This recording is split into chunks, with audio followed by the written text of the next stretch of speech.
మచిలీపట్నం జిల్లా ముఖ్య కేంద్రంలో అసంపూర్తిగా ఉండినటువంటి ఇండోర్ స్టేడియంని మరి వార్డు ఇన్ఛార్జి పివి ఫణికుమార్ గారు ప్రభుత్వ అధికారులతో మాట్లాడి దాన్ని ఒక సెపరేట్ చేసి ఇండోర్ స్టేడియము ఆడుకోవడానికి అనుకూలంగా దాన్ని చేయడం జరిగింది.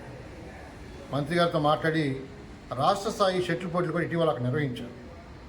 ఇది మచిలీపట్నం ఒక ఆస్తి, ఒక వైఎస్ఆర్ పార్టీయో తెలుగుదేశం పార్టీ ఆస్తి కాదు. ఇది ప్రజల సొమ్ముతో ప్రజల కోసం కట్టిన ఆస్తిని సగంలో నిలిపివేస్తే దాన్ని ప్రజలకు ఉపయోగపడే విధంగా తీర్చిదిద్ది బ్రహ్మాండంగా ఇవాళ స్టేట్ వైడ్గా షటిల్ ప్లేయర్స్ అంతా కూడా మచిలీపట్నం వచ్చి ఇక్కడ ఆటలాడి ప్రైజులు పొంది మచిలీపట్నం యొక్క ఖ్యాతిని రాష్ట్ర వ్యాప్తంగా తీసుకెళ్లడంలో ఫణి గారు చాలా చక్కగా దాన్ని డెవలప్ చేశారు.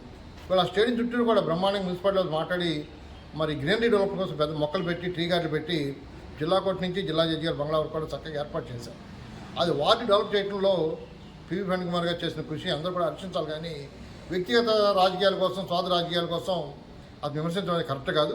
ఫణికుమార్ చేసింది ప్రజాస్వామ్యతంగా ప్రజల కోసం, ముఖ్యంగా ప్లేయర్స్ కోసం ఇండోర్ స్టేడియంని డెవలప్ చేశాడు. మంత్రి గారు కూడా దాన్ని సహకరించారు.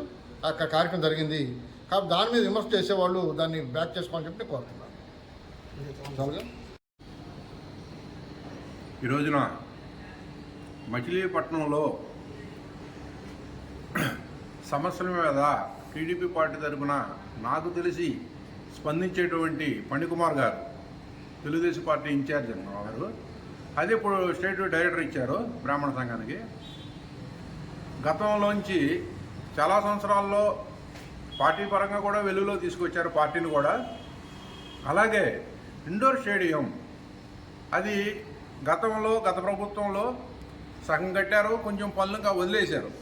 దాన్ని మెరగతొలిస్తాం. కానీ రాష్ట్ర పోటీలు కూడా దాంట్లో చేయటం అంటే చాలా గర్వకారణమైన విషయం. ఇది ఫణి గారికే ఆ క్రెడిబిలిటీ తగ్గుద్ది. అయితే అది కొన్ని వందల మందికి ఉపయోగపడేది, ఏ పార్టీలకినో లేకపోతే ఇంకోళ్ళకి సంబంధించింది కాదు. ఆయన వ్యక్తిగతంగా చేపిస్తున్నారు, మంత్రి గారు చెప్పని ఇంకెవరో చెప్పని పనులు జరుగుతున్నాయి. అది అందరికీ ఉపయోగపడేదే కాబట్టి దాని మీద విమర్శలు చేయడం కూడా, వ్యక్తిగత విమర్శలు చేయడం కూడా భావ్యం కాదని నా అభిప్రాయం.